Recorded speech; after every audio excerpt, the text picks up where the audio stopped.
semua, gimana kabar kalian? Semoga dalam keadaan sehat ya. Sebelumnya, izinkan saya dan rekan-rekan saya untuk memperkenalkan diri terlebih dahulu. Saya sendiri, Ruth Henny Juliana Smamora dari Prodi Pendidikan Ekonomi Kohort 2021 dan dua rekan saya. Saya Naomi Inja Juliana Karo-Karo dari Prodi Pendidikan Ekonomi Kohort 2021. Ega Sonata Malau dari Prodi Pendidikan Ekonomi Kohort 2021. Di sini, kami dari kelompok 13 akan mempresentasikan sebuah firman Allah yang berdasarkan kanon perjanjian lama dan atribut Allah yang communicable. Selamat menonton! Kanon Perjanjian Lama memiliki sebuah wujud lengkap dan utuh dari kumpulan kitab-kitab yang tidak boleh diutak-atik lagi karena memiliki unsur kewibawaan pada Taurat umum sehingga proses permulaannya tidak dapat ditentukan. Dalam bahasa Yunani, kanon disebut kane yang berarti standar atau tongkat pengukur pada Alkitab. Pada zaman mula-mula, istilah kanon ini dipakai untuk peraturan iman, tulisan yang memenuhi standar atau Alkitab yang berotoritas, melalui syarat atau diterima dalam mencapai standar seharusnya serta diakui yang telah diilhamkan oleh Allah sendiri. Kanon Perjanjian Lama dibentuk pada tahun 400 sebelum Masehi.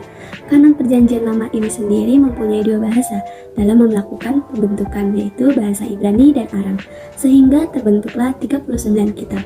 Dalam Perjanjian Lama terbagi menjadi 3 bagian, yaitu Taurat, Nabi-Nabi, dan kitab-kitab.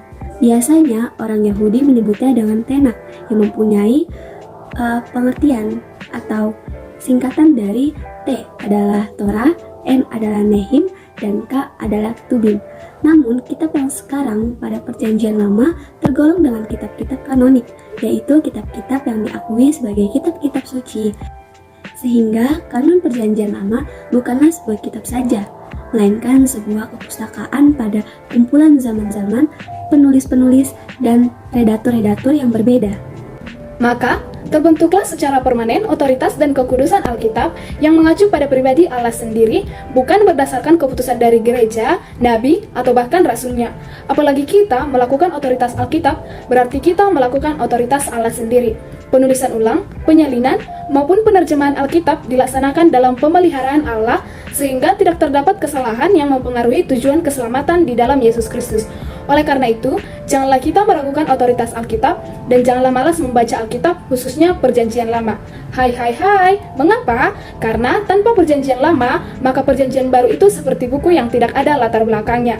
Pada bagian kedua ini, kami akan menjelaskan tentang atribut communicable Allah. Melalui atribut communicable ini, kita dapat mengenal Allah yang Maha Tahu, yaitu atribut communicable pengetahuan. Atribut pengetahuan yang diberikan Allah kepada manusia ialah communicable, yaitu atribut yang dapat dipahami dan diberikan banyak kepada manusia. Namun, pengetahuan manusia dan pengetahuan Allah tidaklah sama.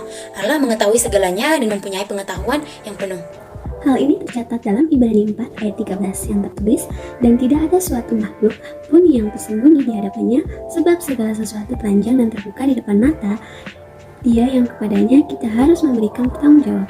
Dalam ayat ini jelas menunjukkan ketidaksamaan pengetahuan manusia dan Allah, bahwa Allah dapat melihat segala sesuatu dan semuanya terbuka di hadapan Allah. Berbeda dengan manusia yang mempunyai pengetahuan jika manusia melakukan suatu usaha atau melalui suatu proses tertentu. Manusia juga tidak mampu melihat apa yang menjadi kehendak Allah jika manusia tidak pernah membaca Alkitab sebagai landasan dasar orang Kristen. Pengetahuan Allah juga tetap dan mempunyai kesempurnaan mutlak, sedangkan pengetahuan manusia hanyalah sebatas yang ia kembangkan dan cari tahu. Melalui pembacaan Alkitab, hal ini akan dapat kita ketahui, yaitu pada Ayub 37 ayat 16 yang tertulis, "Tahukah engkau tentang melayangnya awan-awan, tentang keajaiban-keajaiban dari Yang Maha Tahu?"